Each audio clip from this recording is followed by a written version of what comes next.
This week on Zen and Not Zen, BroTime edition. And I also feel like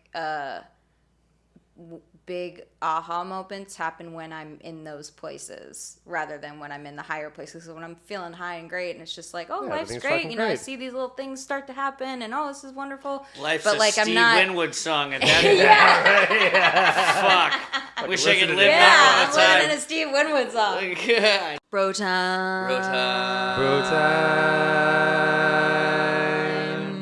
If you were going to see his dick, that would have been the movie. Yeah, 1,000%. I'm shocked we didn't. I feel like if it was shot in 2022, it would have been you would have like had Ryan to Reynolds, show his dick. And it would have been. You had to show his dick. Couldn't, no way around it. I heard the new Thor movie when because I don't know if you've seen it yet, but they have. I'm waiting for Disney Plus to watch it.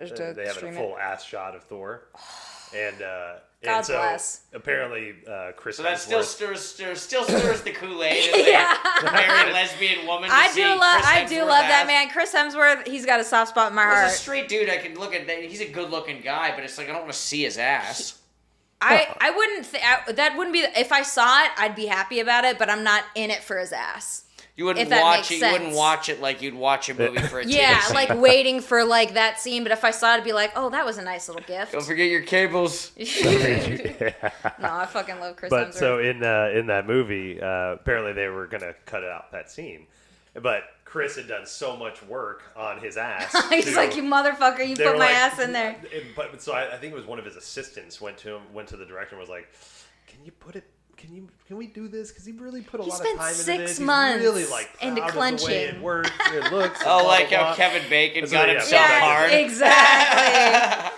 Kevin Bacon, what? You've seen that Kevin Bacon showed his dick in Wild Things? Yeah, there was like, if just for a split second.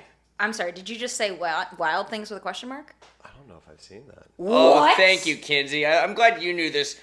Semi-knowledge of the reason Kevin why Bacon I know this shoving it up. is because I have seen Wild Things 1,000 times. Oh, yeah. Because as a lesbian, that's all we had. Yeah, that's fantastic. That's all we had was Neve Campbell and Denise Richards. That apparently ruined it. That ruined her fucking career, and I don't understand why. I just don't remember Kevin Bacon being in Wild because Things. the other parts of it totally overshadowed it. Like that was like Ryan Felipe and shit like that. No, Bill Murray was in it. Matt Dillon, Denise Richards, Ryan Felipe, Neve Campbell. Wait, what was the Ryan Felipe in that? Is that Palmetto? No, that was a '90s movie. That was It was a very quick shower scene at the Cruel towards the Intentions. end. Cruel Intentions, yeah. Oh yeah, there was a butt scene for sure in that. Yeah, that was another lesbian staple because it was all we had. But no, you had Bound. Oh my fuck! The fact that you bring that up, dude. Bound? That was I don't even know so that's a Gen X. Yeah. Oh, yo, Bound is like. Well, now Bound it's got to be Gen X Wild Things. Even now more because so because that is Mandy's Wild Things. That's also a Wachowski brother movie as Sisters well. Now, Sisters but yes. now, yeah. So that's got a couple levels. I had not seen it up until a couple years ago, where Mandy, because we were talking about our lesbian staples. Infamous titty movie. Jennifer Tilly.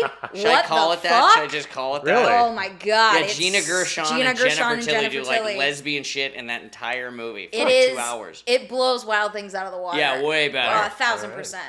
But that's a Gen X one because I had not even heard of it. What year did that come out? 95. Yeah. Really? '90s? Mid '90s? I wouldn't have. Figured I would have known about that. Check that. Yeah, I'm a little disappointed. I'm a little disappointed in you. Yeah, right. I'm disappointed myself. I figured I knew all that. that. 90s here. Yeah, right. Fucking Bound. Well, it was like not a. I feel like Wild Things. It had like a David Lynch vibe too. Yes, it did very much so.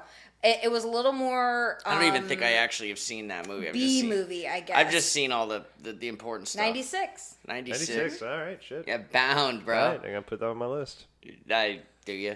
Yeah, I mean, no, you do for sure. I guess I have to watch it just to see how you watched it. Let me just show you the cover of it. If we're gonna rattle off just like mandatory nudity movies, you might as well watch Gia then. Oh, if you have another great lesbian movie. Well, did you know that Elizabeth Mitchell? I don't know. Elizabeth Mitchell was Gia's girlfriend in the movie. I don't know who that is, but I know who Gia is. The blonde. The blonde one. Yeah. That poor thing. That's all anybody knows her from. Yeah. So that's the cover of Bound. If you just what you're getting into. I recognize that. But she lives. I feel like she lives on Bainbridge or some shit. Like she's a Seattle She's a Seattle gal. Yeah. I can go get her. Get her to sign my Laserdisc copy of Gia. I hadn't seen her in years, and then she popped up again on this Netflix show called First Kill, which is a lesbian vampire show. But the lesbian part of it is not like, it's not like, oh, they're not allowed to be together because they're lesbians. They're not allowed to be together because one of them's a vampire hunter and the other one is a vampire. Oh. The lesbian was just like, it's just normal. And Elizabeth Mitchell's in that one too. And I was like, God damn it, girl. Thank you for coming back for the lesbian culture. I appreciate it. Speaking of this, so the lady's been watching Xena. And Lucy Lawless. Lucy Lawless is like the fucking lesbian, Buddha, as it were. She is. Yeah. The masked lesbian Buddha, for sure. Now, that being said, the amount of sexual... Because I've seen by proxy enough of this Xena because it's on at my place enough. Yep. Her main female counterpart, Gabrielle, it's like they have like just cutscenes where they're just staring into each other's eyes longingly. Yes. And they do not bang for like 8 seasons. No. They don't bang. They don't do anything. They couldn't because, and then they're like, are you going to let us bang? Because finally we've been teasing these people for 8 seasons that they had to give it to us. But it was in the 90s. I felt like they were going to never do it. So I was just grateful they did. That's fucking hilarious. Xena. Fucking Xena. I never really got into Xena. I watched it just because it was something that sometimes the only thing that was on. It was a very CW worthy show. CW. Okay, yeah. Right. Reruns were always like... Yeah, I feel like the Hercules, fucking frogs Xena. like, tune in! Yeah. Michigan J. I love Michigan J. That guy was awesome. Fucking, those are some of my favorite cartoons. Yeah, the CGI in Xena has not stood the test of time. No. What was that movie? Oh, Outlander, when Sean Connery played the Spaniard. I never saw it. Highlander? Yeah. Highlander. Never saw it, but that's the same fucking vibe, right? Yeah, Isn't totally. that like mythical swords and shit like that? Creatures of yore. Hey, good concept. Pharaohs, Nims, and other creatures of yore. But one of my favorite things is like, it's a cheesy, campy movie, But Sean Connery plays a Spaniard, but does nothing about his accent. No, because he's stays hard with that fucking Sean Connery accent. He does that and all that shit. But he plays a Spaniard. I'm like, what was it? Did he play an Italian guy in The Untouchables, like as a Scotsman or some shit? Like wasn't he in a couple mob movies? I'm trying to think of an Italian thing to say. I can't even do a Scottish. This pepperoni pizza, it'll be great. Mamma mia, it'll be great. Oh my god, I love the Sean Connery sketches from the 90s. Oh, Will Ferrell, fucking, what was his name? God damn. Yeah, the Jeopardy. Yeah, the Jeopardy. I'll take anal bum covers. That's an album cover. The Rapist for 200. That's Therapist. I wanted to be in that writing room with just coming up with Jeopardy categories that Sean Connery could pronounce wrong. Yeah. That's the shit I live in. Man. I love that shit. Oh, my brother, Daryl Hammond. Daryl Hammond. Very good. Hell yeah. That guy who's... I was making this joke because I still watch Saturday Night Live because I apparently like to punish myself, but I like to do SNL. Daryl Hammond is for the newer generation. He's the Kenan Thompson of the 90s. Oh yeah, he was on forever. Like forever, just doing fucking like into Obama's second term. He was doing Clinton. You're right. He was on it for fucking ever. Fuck, dude. But he never had his Will Ferrell moment. He had his thing where he was like, okay, he plays Bill Clinton, okay, he plays Sean Connery, and those were his things. But he never had he didn't have a Tim Meadows. Ladies man. And I feel like Kenan went that way for a really long time, where he was just, you kind of forgot he was on SNL because they just put him in side characters. Yeah. Well, there's so many people on the cast now. That's the first thing I noticed. Is that the first fucking. This is another way to make the show get through the hour. Is the cast is fucking 10 minutes of the intro. Yeah. But Bowen Yang is probably my favorite on that. And that guy's on that guy's on every fucking sketch. Because he's clearly the talent. I did his podcast when him and Matt Rogers they're the culturistas.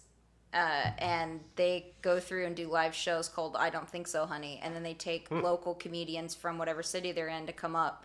And he wasn't on SNL at this point, so we were just like, oh, it's a paid gig, it's at the Vera Project, whatever. And so we got up on stage and got to do I Don't Think So, Honey, and they give you like just a random word, and then you have to riff for 5 minutes on why it, like, you just have to shit on it. So I think mine was like baseball stadiums or something like that.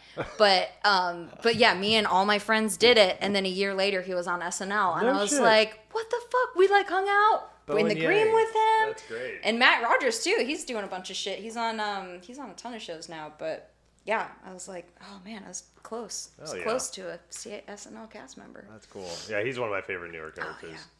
But Kristen McKenna is just left, which is sad. She's one of the characters that has been there for a long time. Wait, which one? Kristen McKenna.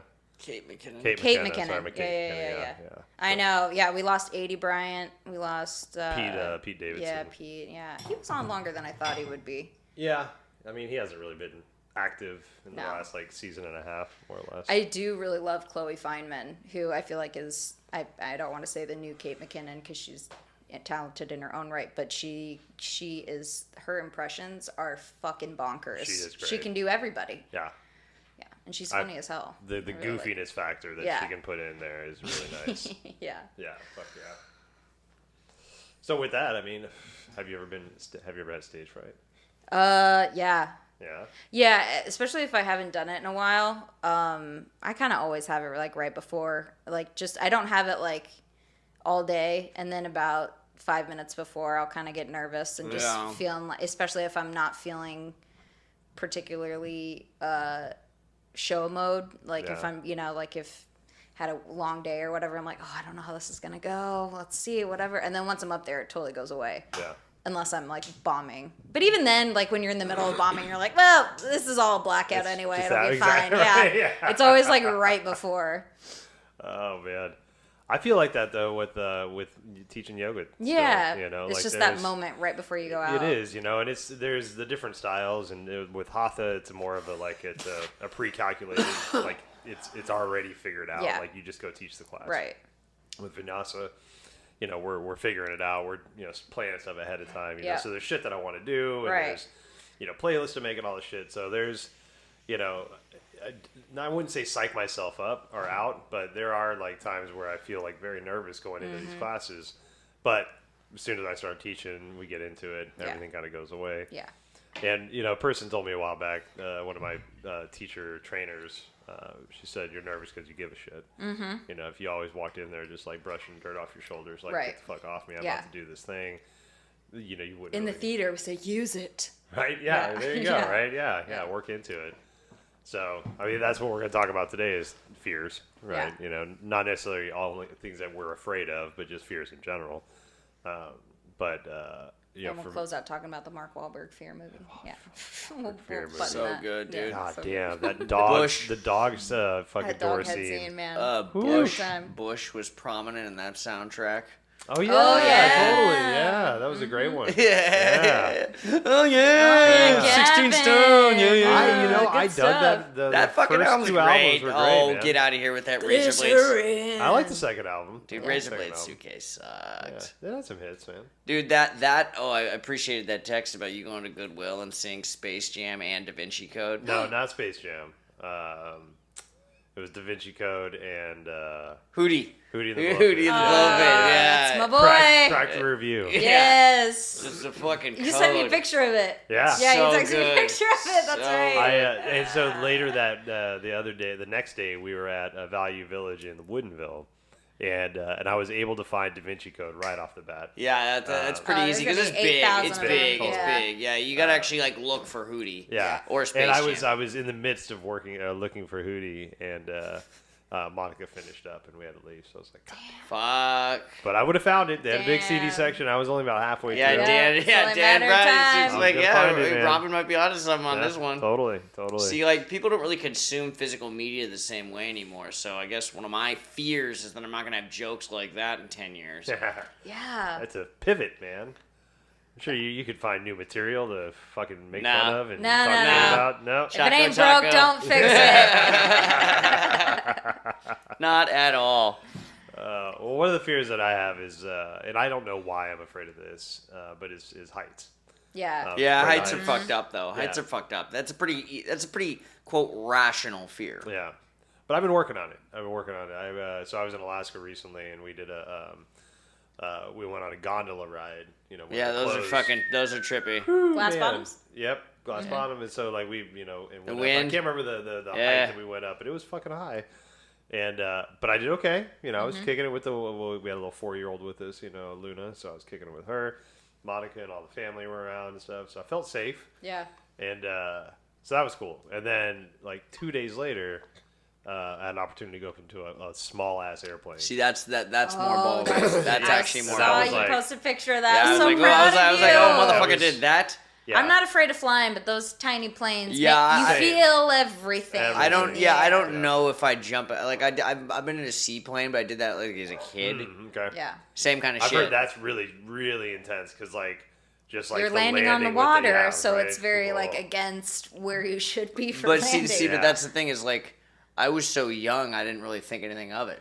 And that's the thing with when we're young, like we don't have those fears instilled. We haven't made that story whatever it is, So if we shit kind of fucks with me now. I would do it, but it I wouldn't have been like, yay, let's fucking go.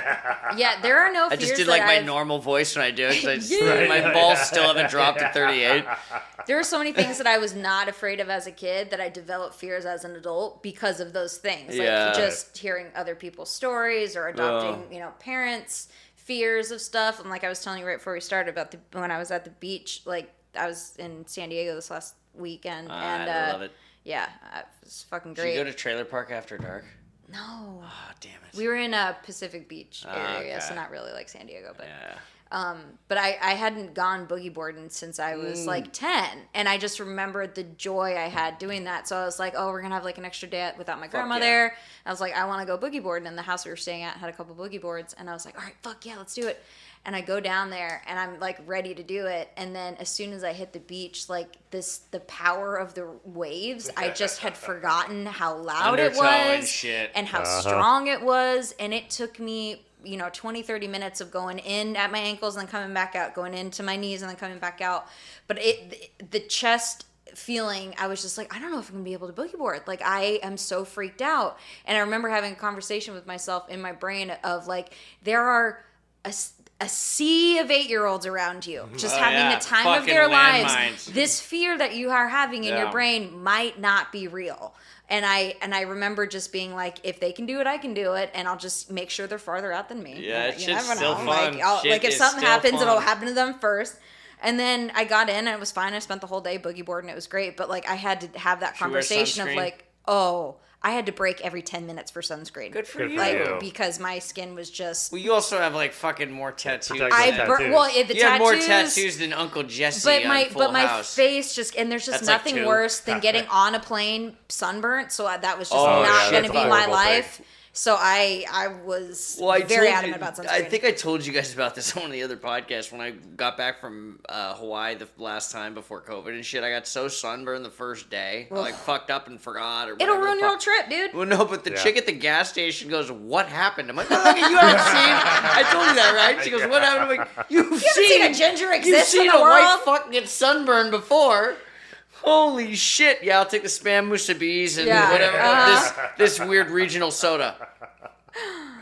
Oh, I had a not sunburn, but one time I flew with a fresh tattoo right on my stomach. Ooh. And like Dave, so my You're dad not supposed to passed do away. that. Isn't that like a no-go? Yeah, so my dad had passed away, and then the next day I got tattooed on my stomach, and then the next day I flew to Texas. And that's also one of the spots, it's sucked. constant movement and... Put your seatbelt on. Yeah, right. It was like right there. Like, people it just was grazing so past you with their Yeah. fucking bags and buckles and shit. It was so painful. The whole experience from getting the tattoo to then flying greet with people it, with like a all belly that rub. shit. It was it was horrible.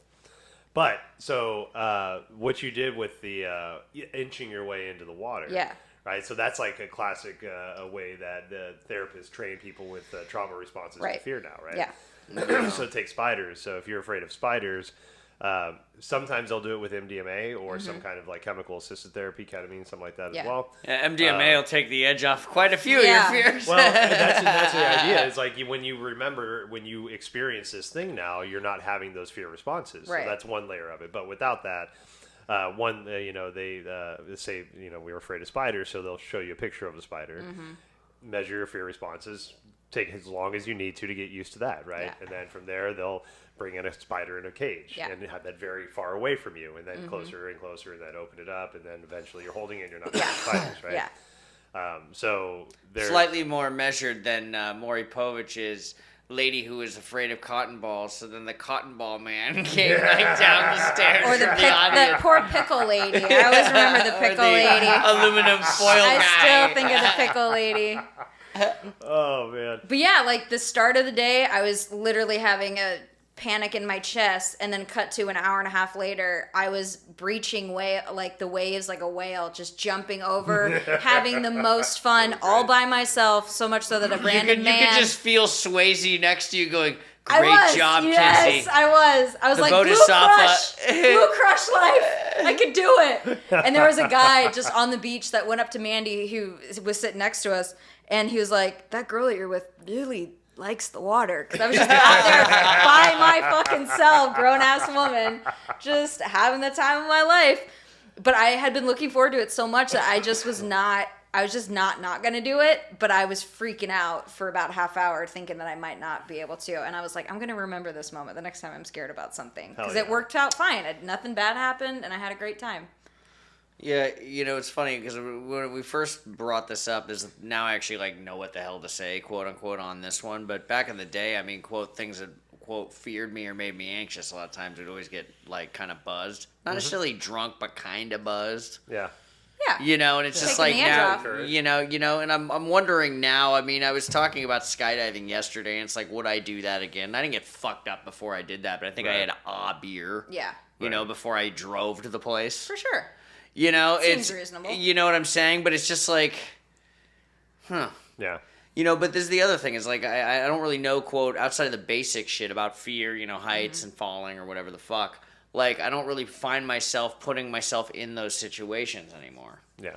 Well, and the things that, like, I feel like it's a lot easier for me to get over fears about things like heights or the ocean or being in open water or, those, fears around a certain object. Like, I feel like it's easier for me to overcome. A lot of my fears stuff are, like, emotional shit. Like, I'm not going to live up to my full potential. I am not going to get the validation. I'm not going to be, like, those are my all day, every day kind of fears that I haven't had my boogie boarding moment of zen quite to, like, because I feel like there's, even if you have a successful moment, like, that fear in your brain is like, well, the next one ain't gonna be like that, and you never know when it's coming or whatever. So I feel like that those are the ones that I struggle more with trying to overcome, rather than just being like, okay, I got on a plane and everything's fine.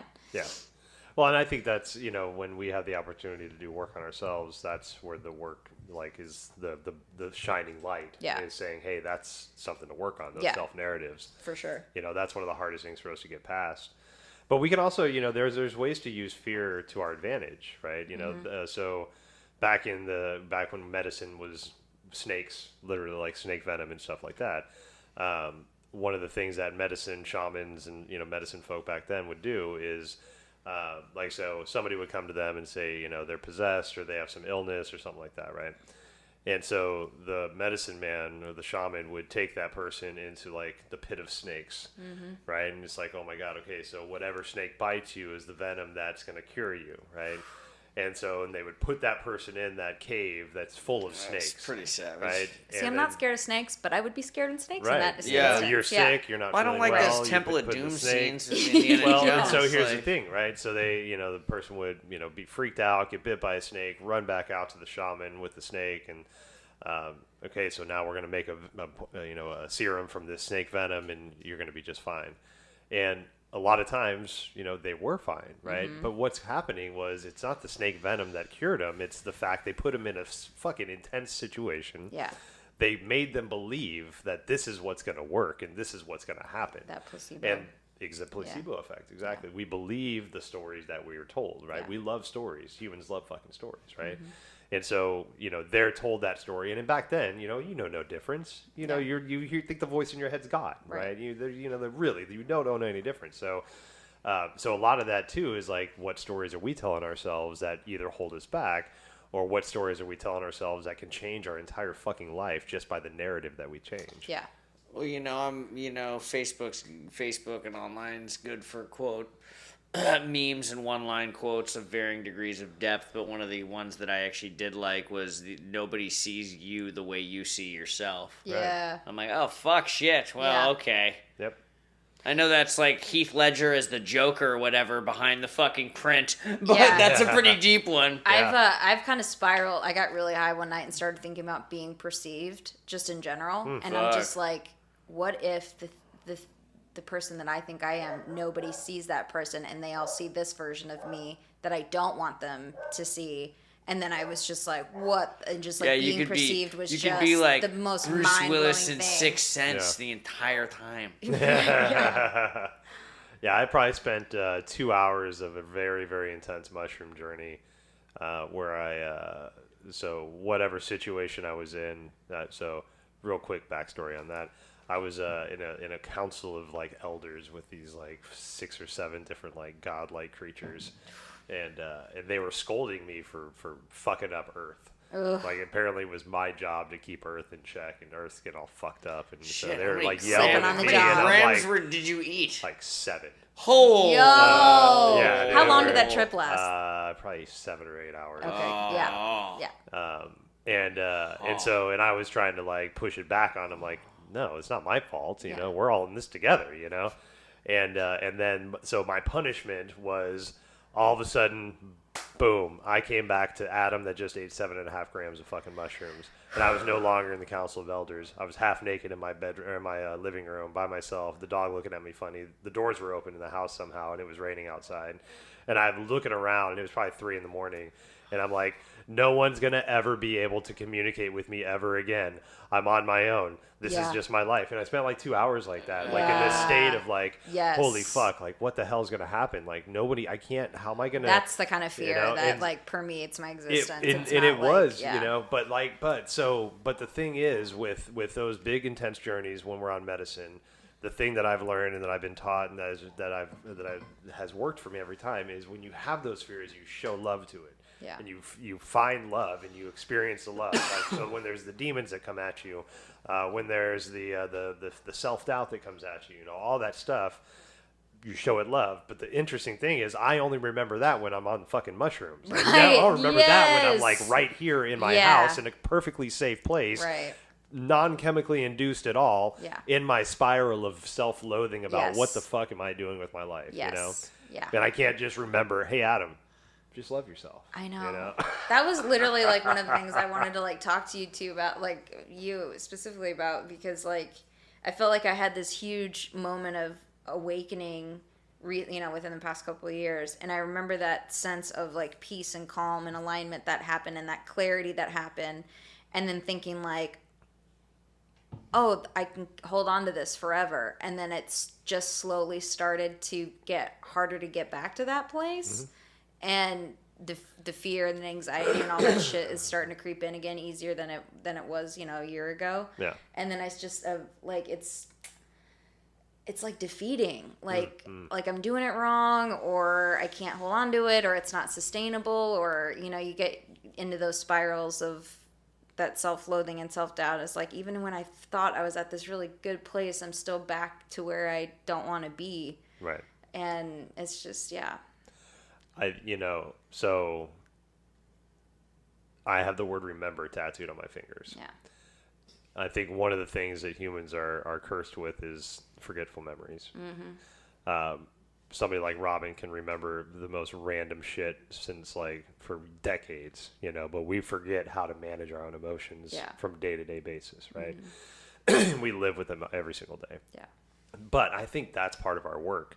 We can't So, okay. I can't manage my emotions at all, so I can't remember. I remember fucking Cracked Rear View by Hootie and the Blowfish, right, but yeah. That's where the real heart of the soul unfortunately, is, it's though. not transferring to, actually, personal. Right. So, okay, so take the story of the Buddha, right? So the story of the Buddha is that Buddha sat under the Bodhi tree until he found enlightenment. And he found enlightenment, found nirvana, said, hey, this is a cool space, but I'm going to go back and help other people find enlightenment, right? And that's the idea of that is the bodhisattva. So the bodhisattva is the person that has found enlightenment but wants to teach enlightenment, doesn't want to live in enlightenment. Right. So with that, we're constantly having to teach that, right? And so finding those moments, right? So you, a couple of years ago, found what could be considered an enlightenment moment for you, right? Coming back and living here in this world that's full of stimuli, full of aggravation, full of anxiety, full of depression, our job with that is now continuing to find our way back to it. Yeah. And so understanding that these are all the triggers that you've identified that take you out of that peaceful state. The stories that we tell ourselves, the negativities, exactly. And when they start seeping in, that's the time when we have the opportunity to look at that and say, okay, so what are my peaceful practices to lean on to? How can I get out of this story? Identifying that it is a story and it's not true. Yeah. The thing that, no matter who you talk to, like Ram Dass was a really big proponent of this, is that, once you find enlightenment, doesn't mean you live there. You still it's like not a college degree. Like once you have it, it's yours forever. Right. You still have all your emotions. Yeah. One of my favorite quotes for enlightenment is, before enlightenment, you chop wood and carry water. And after enlightenment, you chop wood and carry water. Yeah. It's just, you still have to live your life. Right. Yeah. And so if you want, yes, you can find your enlightenment and go live in a cave away from everybody. And that's your nirvana. Right. But in whatever sense you want to call it, whatever vocabulary word you want to use, you've chosen the bodhisattva route and still progress in humanity. You're still existing in this human existence. So there is going to be that constant push-pull between it. Yeah, and the thing I always try to keep in mind too is that when I feel like I'm quote going back to where I was, I'm not, because I'm aware of it happening now, and and the fact that I can identify it as, oh, this is a thing that I probably wouldn't have been able to identify. It would have been really real. At least in my mind, I go, this is not something I want to be thinking. I felt better before. I can feel better again, and even at my lowest low now, my fear is that I don't want to start back from ground zero, but the ground zero has moved up. Mm-hmm. So my low now is still better than my lows 5 years ago. Right. So just keeping that in mind of I'm never going to be where I was, because I'm constantly growing. Mm-hmm. Another thing to think about with that too is what I've personally experienced with my growth moments is that especially when I have a big shift, my spiritual mentor and I've been working together for years, and she basically told me that I've just experienced a death of sorts in my own personal being. Yeah. And that's hard. Not an ego death, because we need our ego, but there's parts of me that have died away. Totally. With the stories and some of the stuff I've been working on, and that rebirth is happening. And it's great, and I feel good about that. But at the same time, I'm scared, because the couple times that I've been aware of this happening for me, I have these moments that I go back through all of my emotions and I experience them all in some kind of way, and it's very traumatizing at times, because there are emotions that I thought I used to have control over and understanding about and all these things. But what I've kind of put together for myself is that, with this new mentality that I have, and the shift that I'm making, I have to understand how to utilize that. And so I have to experience all those emotions again. So depression, the anxiety, the happiness, the joy, the jealousy, the rage, all this stuff. And it's not like I go around and I'm just fucking yelling at people at the supermarket or something. Right. This is all just internal Inside. stuff, right? Yeah. And so, but I think that's part of, I guess, for our terms would be the test of it, right? Mm-hmm. So now you have this mentality, this understanding, this gift, this whatever you've been working towards. how are you going to utilize it? Right. Let's see what's going on, right? Yeah. Because it's not sustainable to be in a happy, joyful, enlightened place for the rest of time. Right. Like, there are going to be moments of sadness or whatever, but it's just, like you said, like what you do in those moments and how you... And I also feel like big aha moments happen when I'm in those places rather than when I'm in the higher places. So when I'm feeling high and great and it's just like, oh, life's great. You know, I see these little things start to happen and this is wonderful. Life's but a like, Steve I'm not... Winwood song at that. Fuck. Wish I could live that all the time. I'm living in a Steve Winwood song. God, but like, it's the lower moments that you're like really digging into, like, why do I react this way? Why do I feel this way? What is triggering me? So like, that's where the work is, and I kind of have to remember. But fuck, man, yeah, I'm just I'm tired of feeling that way. But I think I just need to be more okay with feeling that way, and then I'll it'll be less intense, maybe. Right. Well, a lot of it too is, you know, if you believe that story so much, then change your story, you know. And so, but you know, so there's a book, Love Yourself Like Your Life Depends on It, and the way this guy talks about it, Kamal Ravikant, is he talks about it like a record groove, right? So your story has been playing for how many ever years, 20, 30 years, right? Yeah. So that record, that groove, that needle groove in the record is fucking deep, yeah. right? And so when you change the story, that new groove is going to take a little while to get there, right? So, you know, eventually it goes back to that bigger, deeper groove, right? And you just got to, awareness, whatever, you can become aware of it because it could be a day, it could be an hour, right? And then we come back to that new groove. But it's replacing and identifying what your new story is. Yeah. And so what he talks about and what's worked for me is he says, excuse me, so when you get into those moments, just stop what you're doing, right? And say either in your head, if you're in front of a mirror, do it in front of a mirror. But it says, look at yourself until say, I love myself. Inhale, I love myself. Exhale, thank you. Yeah. You know, do that 10 times if you can, right? And you're literally breaking that story. Well, I don't really think that. I think that's probably just good advice. Just in It's general. a good I mean, I don't do any of that shit. But it's just like, oh fuck. I mean, I think we could all probably just do that. Yeah. And it is. It really does help. And it's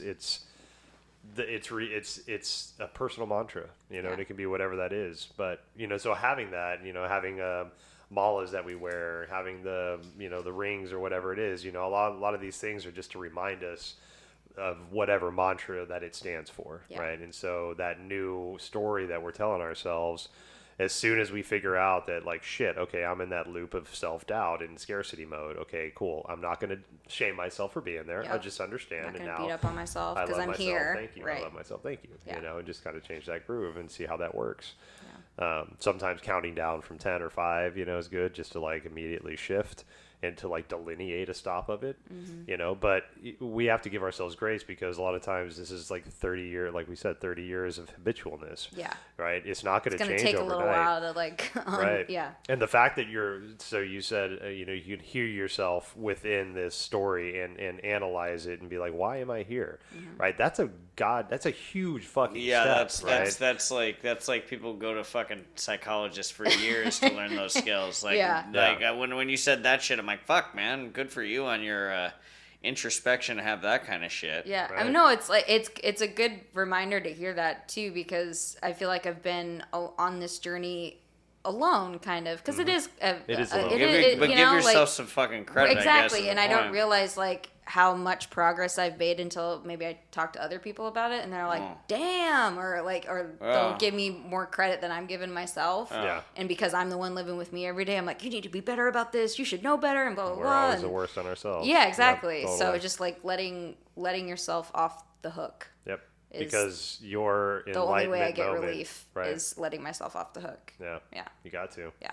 Because your moment that you experienced years back is being enacted right now because you're observing yourself in these moments instead of being caught in them. Yeah. Right. And that's your work. Right. And then as you go through this work, however long it takes, the next work is you not actually having those thoughts because your awareness of them will let you change the story subconsciously and get that shit out of there. Yeah.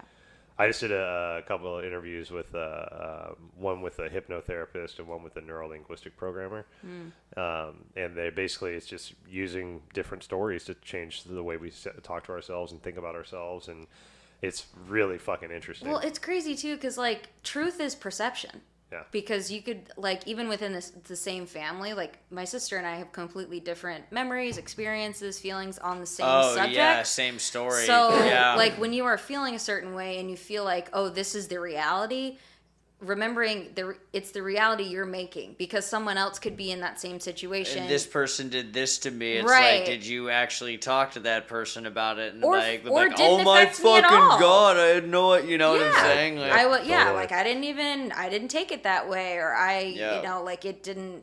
So reminding yourself in those moments that like perception is exactly where you can find peace too, because it's just taking it out of your own brain. Right. That is looking at it on this one-way street. Yes, and we are very one-sided with that street.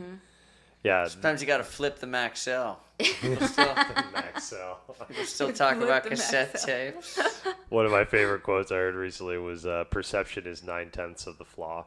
Oh, yeah. shit. I knew there was a perception quote out there somewhere. Oh, man, dude. Keep that one in my pocket. Yeah, it's a good one. Fucking really good.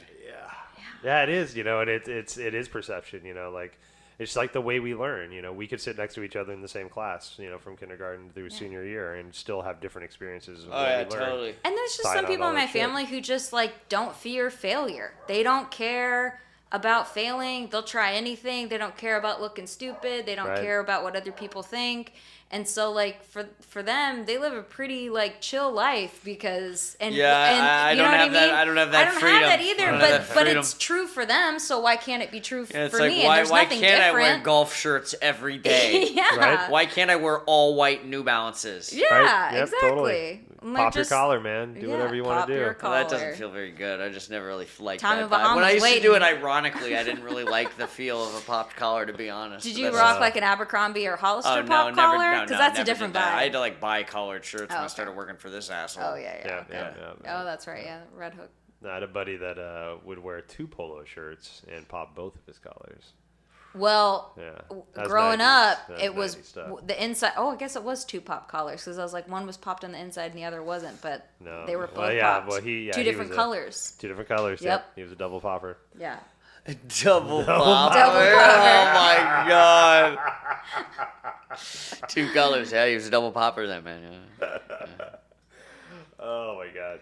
So okay. So what about phobias? Phobias.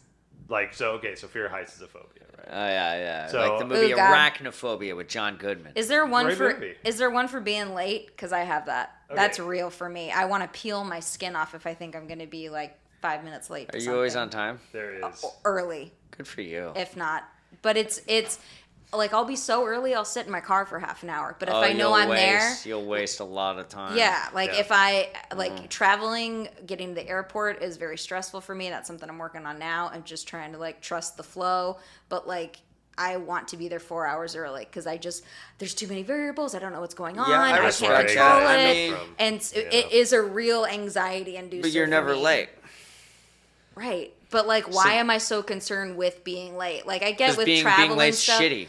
But I fucking hate it when people are late. I know, but don't you like? I feel like the people that are late are like the least stressed individuals in life. Like they don't care if they're pissing you off. My experience in restaurants, there's some of the shittiest people to work with in my entire life. They still have jobs too. That's the other thing too. Like I'm worried about getting fired for being late, and I'll have coworkers my whole life. These people give zero fucks. Sorry, and they're I forgot my getting phone. Paid the same as I am. No, you didn't. Except I'm having a heart attack over it because I don't want my manager to be mad at me, or I don't want the friends I'm meeting up to be irritated, but I give up my own peace Chilling to do in that. the car for like a half hour. Yes, I will sit in my car in a parking lot for half an hour just to make sure that if it makes, I might be late, but I'd rather be early sitting in my car for half an hour. That's insane.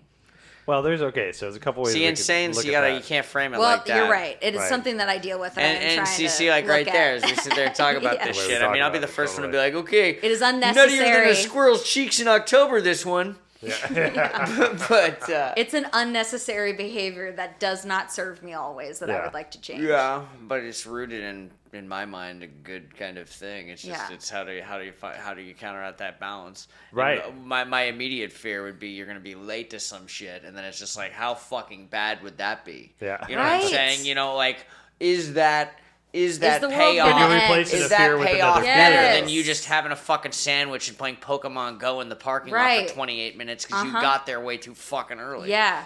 Well, I don't know. Okay, so that's the point I was going to bring up. Is a couple ways to look at that, right? You could want to try to work on it and say, why am I so early? I'm going to try to be there just 10 minutes early and just like stop with the anxiety. Yeah. Or the other one could be, enjoy the time you get there early and stop that story of guilting yourself. Yeah. Like, why am I always fucking so early? Yeah. And like have a good time with that. Like take a book, read a book there, because meditate in the car, whatever. Right, exactly. Yeah. My buddy Jeff. I never really have enough time. I'm never late, but I never have enough time. Oh. You know what I'm saying? Yeah. My buddy Jeff told me one time when we were, I was going to Australia for a vacation with an girlfriend at the time. And I was trying to figure out like how I'm going to work because this is the first time I was away from this new job, and it was in a different fucking country. Yeah. And he told me, he was like, well, if you're worried about working, choose when you're going to work and don't guilt yourself about it. Like if your girlfriend sleeps until 10, wake up at 6 or 7, get all the work done you need to get done so you're not taking up your time with her. Right. Then she wakes up, you have your time together, and there you go. You get the stuff done. Again, perspective. Exactly. Yeah. It's like you're guilting you're yourself for doing that time. doing the thing that you know that you feel better about doing. Yeah. If you don't do this, you're going to be thinking about it all day, and it's going to ruin the trip that you have. Yeah. And the rest of the day. Exactly. Right. Right. So it's like You have a lot of shitty food to eat in Australia. There's a lot of meat pies. A lot of meat pies. I'll tell you, the food in New Zealand, it was weak as fuck. But I understand Australia is considerably larger. I got a what was it? I think it was a Frappuccino. So I went. So Esther and I went. Well, okay, so she's like, "You want to get a Frappuccino?" I'm like, "Yeah, why not? I'll get a Frappuccino." This woman comes back out with this bowl of ice cream with a little bit of coffee poured on top of it. And I'm like, what is that? And she's like, this is the Frappuccino in Australia. So literally, it's like You do a spoon? Yeah, totally. Well, a whole bowl of ice cream with fucking coffee. I ate an on top. affogato the other day, and Starbucks that's would never. literally a shot of espresso and like a small scoop of gelato, like a small scoop of gelato. Yeah, no, this would have put like a diabetic. So this in a was like fucking shock, the maraschino cherry of fucking coffee on top of a fucking banana split of ice cream. Yeah, it was huge. It was great. Okay. Yeah, that's for how I feel when I breakfast. go to the Yeah. airport. I'm like, if Did I'm that there, for breakfast. Yeah. Good for you. oh, I love it. Like What is vacation, wrong? like That's I was. basically what a frappuccino is. Well, I was. It is. Oh yeah, It's yeah. ice Oh yeah. cream. more We like just vegan serve I it saw in a a kid straw. on TikTok was like, yeah, I'm making some fucking adult milkshake at 6 a.m. Truly. It's like, holy shit. I don't hate on people getting frappuccinos, but when I would work the opening shift at Starbucks and someone would I come forget through you the did that too. I drive-through, didn't even think about that. yeah, if someone comes through the drive-through right at 5:30 when I we never open, worked in the mornings. chocolate chip Like you're just gonna frappuccino. sledgehammer with fucking like a milkshake, like a fucking A 40. chocolate.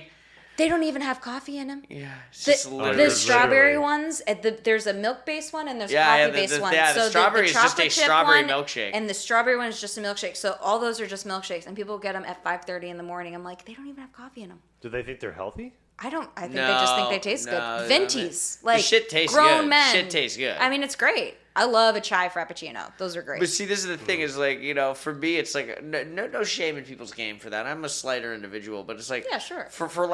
For me, it's like only on vacation can I fucks with like ice cream at like 1 or like before like 2 Can't p.m. eat until noon, basically. Well, no, I mean, can't. I My usually body fuck, won't I let usually me fuck ingest off food. breakfast anyway and do Yeah, an I early can't. lunch or a lunch Same. or whatever. But I'm the same I'm way. just saying, like, I can't just go smash fucking ice cream. Like that's like vacation shit. That's not like that yucking on frappuccino. anyone's You were on yum. That's just vacation. That's on facts. vacation. No, Yeah. Like it's just like I can't. Like I fucking am always down to smash a waffle cone, but that is like only on vacation. Yeah. Like beignets in New Orleans Sure. at 7 in the morning. Oh, Yeah, I was on so vacation, fucked up totally. when I got beignets at like 5:30 in the morning. Just like, oh god, God, those Yeah, are so just 5:30 dunking in that that in the circumstance coffee. is Holy alright, yeah. shit. Yeah, that's really good. My mom, I talked to her today. She said that she's afraid of car washes. Oh, They are I get high as intense. fuck in those. Well, actually, not really, but I'll hit the vape pen in the car. Like Yeah. I always, back in the day, we'd always like make sure to like do bong hits and shit in the car Yeah, wash. right. And now it's just like, okay, well, I'll just do this now. Well, I'm so- not afraid of car washes, I but love that I shit. still get a little nervous in the middle part because it gets very loud. It does. And it's It like starts to shake a little bit. Yeah, I'm like, am I still on the track? So I get that's a real. I like that that's shit. Real. Your mom doesn't vibe with the car No, wash. she doesn't vibe with car washes. Yeah. But so back in our day, we used to. So my buddy had a Suburban, and we would sit in there and smoke weed during the fucking during the car wash. It was great, and it was like wood grain, had the runway lights and shit. It was really dope. And we would all like sit there and smoke blunts during the car wash, and then by the time it was like 30 seconds long. It was like a minute and a half, 2 minutes. We're like hotboxing in there. And so put them out right when it was done, and when the blowers would come on, we'd roll all the windows down. So smart! Blow all the smoke that out. is so smart. It was great. Yeah. Well, growing up in Arizona, the car washes. Yeah. First of all, you're blowing my fucking mind right now. So smart. Dude. That is so smart. That's so goddamn loud, though. New car smell on top really of it. Yeah, it was really loud. And the first time we did it, Probably we didn't make sure there amazing. wasn't like free debris, and like shit was blowing everywhere. Hold We're like, oh everything shit! Like this is actually now me being killjoy and shit. That's probably extremely hard on power windows and shit. Rolling those down. You just gotta time it. Well, no, I mean if this Suburban, you probably fucking crank that. No, they're shit. power windows. That was a nice one. Yeah. Having had to get those replaced in 2 cars, those are a pain in the ass and expensive. Well, you can take your Debbie Downer somewhere else. We were just fine. Fuck you. They wouldn't let us stay in the car in Arizona. That's probably because some asshole fucked that up for you in that entire state. Well, some asshole fucking thought that was the, Le Mans, 24-hour Le Mans. The car washes up here are different.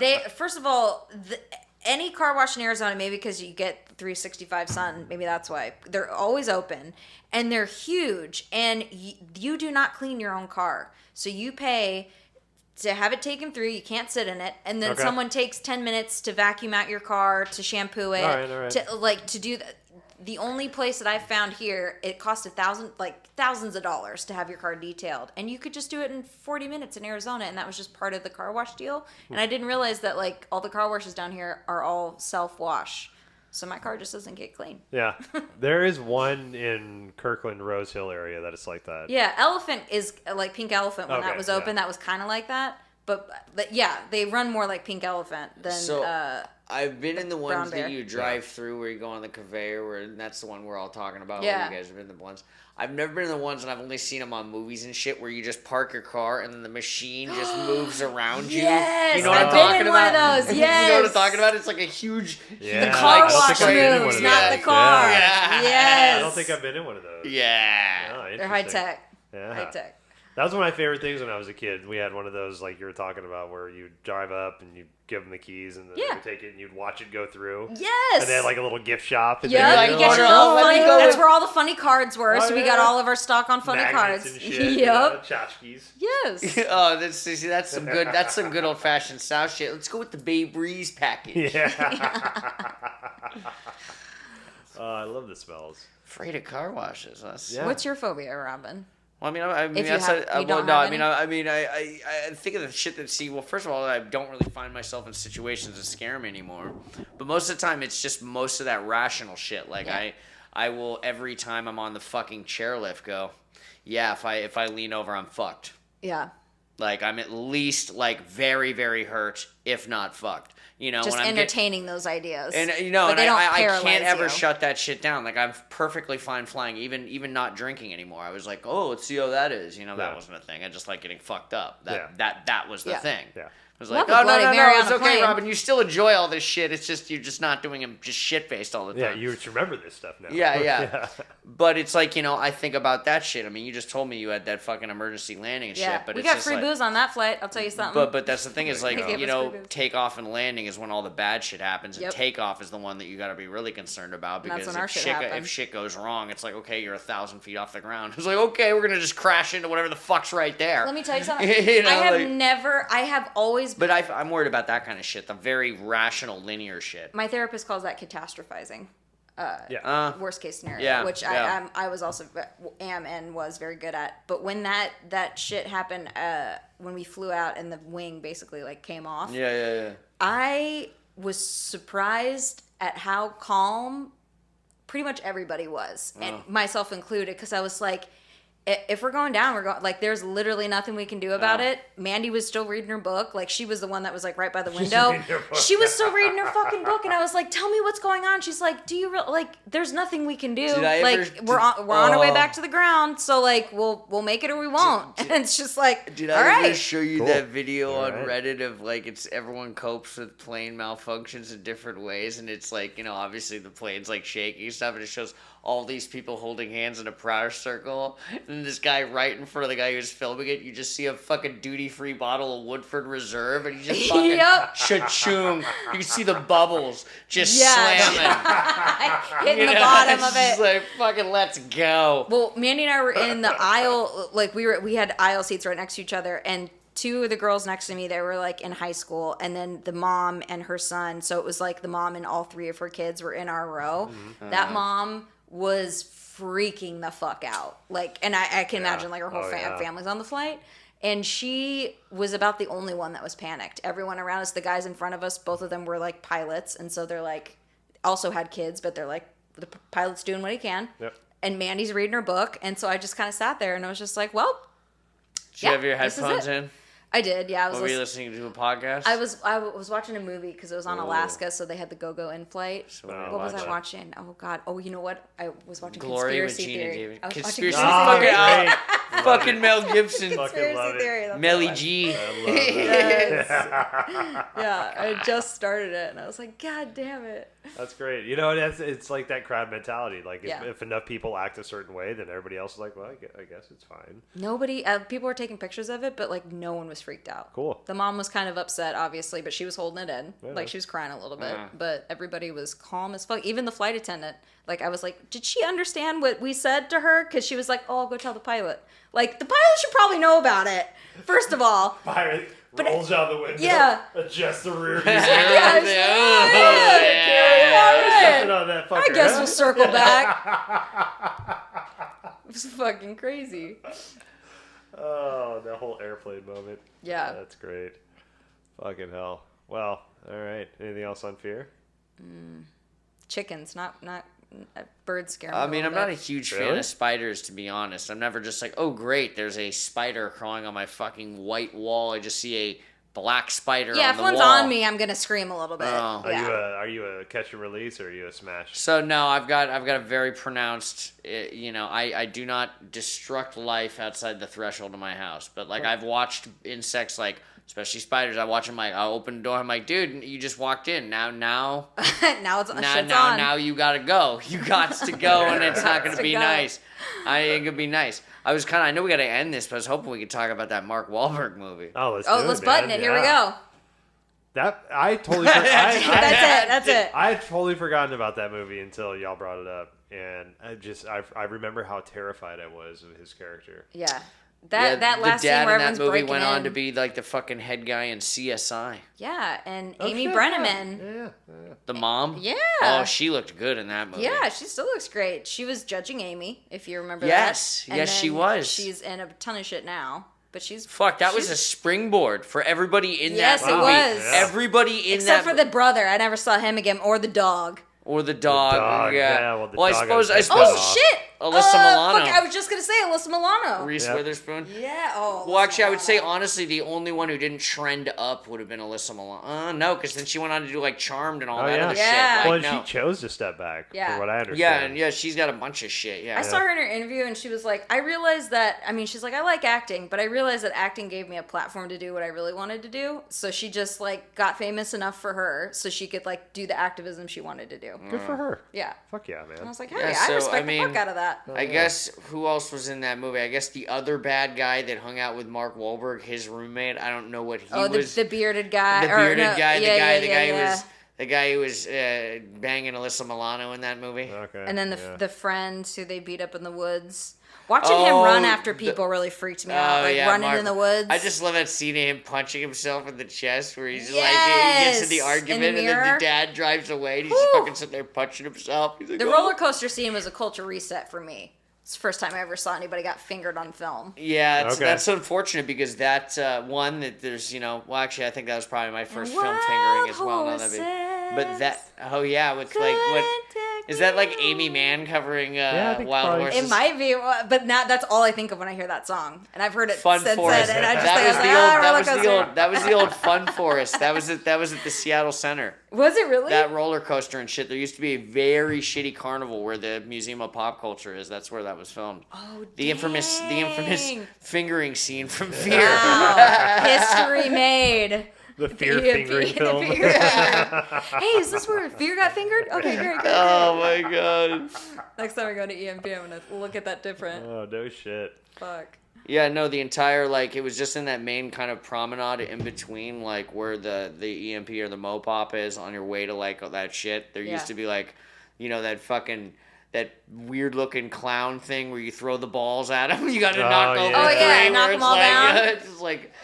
Whoever the fuck decided that was going to be the only clown design to, like, knock... I mean, obviously we get the game. The frayed red hair all the way up in, like, the figure 8 shape. I mean, I suppose when I see that thing, I'm like, oh, I just want to throw a softball at you. Oh, fuck. Fuck that clown. It's a trauma response. Yeah. Oh, yeah, but that dog scene with the dog head coming through the dog door, that's fucking... That I think was probably the scariest scene for me. Yeah, because I tried watching that actually probably pretty recently, maybe like 6 months ago, and I just remember like the fucking family lived in an amazing house, and I don't think they actually like really filmed that kind of shit in Seattle area. Cause I was trying to figure out where the fuck they filmed that shit. Maybe? You know, because he's like jogging in a nature preserve and shit. Yeah. Like, it might have been like Whidbey Island or some shit. I feel like it got. It might have been BC. That's a good guess. Yeah. That's a good guess. A lot of shit's filmed in Canada, in Vancouver, BC, instead in Seattle because it looks the same. Right. Mr. Walker, yeah, I'll have a home, Mr. Walker. That's what I remember him saying all the time. Yeah, Mark Wahlberg. Yeah, Mr. Walker. That's a man who's turned himself around. He probably. Yeah, he's all right with himself. He's all right.